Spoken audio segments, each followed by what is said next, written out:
ગુજરાત વિધાનસભાનું જ્યારે આજે બજેટ સત્ર રજૂ થવા જઈ રહ્યું છે અને તે પહેલા કોંગ્રેસ આક્રમક બની છે અને અલગ અલગ મુદ્દે સરકારને ઘેરવાનો પ્રયાસ કર્યો છે। અનંતભાઈ, વિરોધ દર્શાવી રહ્યા છો બજેટ છે, આજે બજેટનું વાંચન છે, કનુભાઈ દ્વારા 5મી વખત બજેટનું વાંચન છે, પરંતુ જે પાયાના પ્રશ્ન છે, પાયાની વાતો છે એ બજેટમાં સામેલ થવાની નથી। અમે ઘણા વર્ષોથી માંગણી કરીએ છીએ કે જંગલની જમીન ને જો કાયદો 2006માં બન્યો છે એમાં સનદ આપવાનું ચાલુ કરો। અમે માંગણી કરી છે યુવાનોને માટેની કોન્ટ્રાક્ટની પ્રથા જે યુવાનોનું શોષણ કરે છે એ નાબૂદ કરો। એસટી એસસીનું બજેટ છે એ બજેટ એની વસ્તીના ધોરણે પૂર્ણ કક્ષાનું આપો।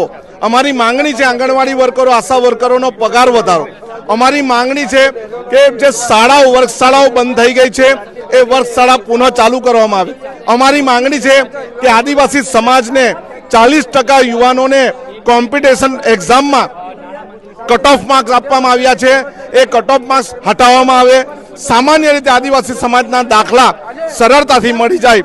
પીવાનું પાણી નળ સે જલમાં જે કૌભાંડ થયું છે એ કૌભાંડના કારણે પીવાનું પાણી અમારા વિસ્તારમાં નળ સે જલ પહોંચ્યું નથી। એના માટેની પીવાના પાણીની સુવિધા કરો। મફત વીજળી ખેડૂતોને આપો। આ પ્રકારના અમારા અત્યારના બજેટમાં અપેક્ષા છે અને માંગણી છે। કરોડો રૂપિયાનું બજેટ દર સાલ આદિવાસી વિસ્તારોમાં ફળવાય છે, પરંતુ એ વપરાઈ નથી રહ્યું તેવા સવાલો ઉપસ્થિત રહ્યા છે। આદિવાસી સમાજ માટે ખાસ શું માંગણીઓ રહેશે? તમે એમનું પ્રતિનિધિત્વ આદિવાસી સમાજના માટે કરોડોનું બજેટ થાય છે, પરંતુ એ બજેટ વણવપરાયેલું પડી રહે છે અને એનું હેડ બદલાઈ જાય છે। આદિવાસી વિસ્તારમાં વિજ્ઞાન પ્રવાહની કોલેજ નથી। આદિવાસી વિસ્તારમાં આઈટીઆઈ છે, પરંતુ પોલિટેકનિક કોલેજો નથી। આદિવાસી વિસ્તારમાં જંગલની જમીનનો કાયદો છે, પરંતુ આદિવાસી ખેડૂતોને જંગલની જમીન મળતી નથી। જે પણ ખેત પેદાશ છે એનો ભાવ મળતો નથી। ખાતર સરળતાથી મળતું નથી।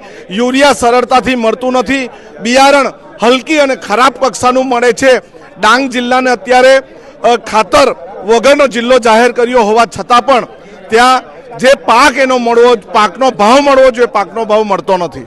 જી, જરૂરથી તો જે પ્રકારે આજે વિરોધ કોંગ્રેસ દ્વારા દર્શાવવામાં આવી રહ્યો છે અને ખાસ કરીને આદિવાસી ધારાસભ્ય છે અનંત પટેલ, તેમણે પણ જે પ્રકારે આદિવાસી સમાજના જે વિદ્યાર્થીઓ છે, લોકો છે, તેમના માટે કરોડો રૂપિયાનું બજેટ તો વપરાય છે, ફળવાય છે, પરંતુ પૂરતા પ્રમાણમાં વપરાય નથી રહ્યું તેવા પણ તેમણે સવાલો ઉપસ્થિત કર્યા છે। અને આજના દિવસે આ બજેટ સત્ર પણ હવે તોફાની બને તો પણ નવાઈ નહીં। વિધાનસભાના પળે અપડેટ આપ સુધી પહોંચતી રહેશે। તૌફિક ગાંચી, નવજીવન ન્યૂઝ, ગાંધીનગર।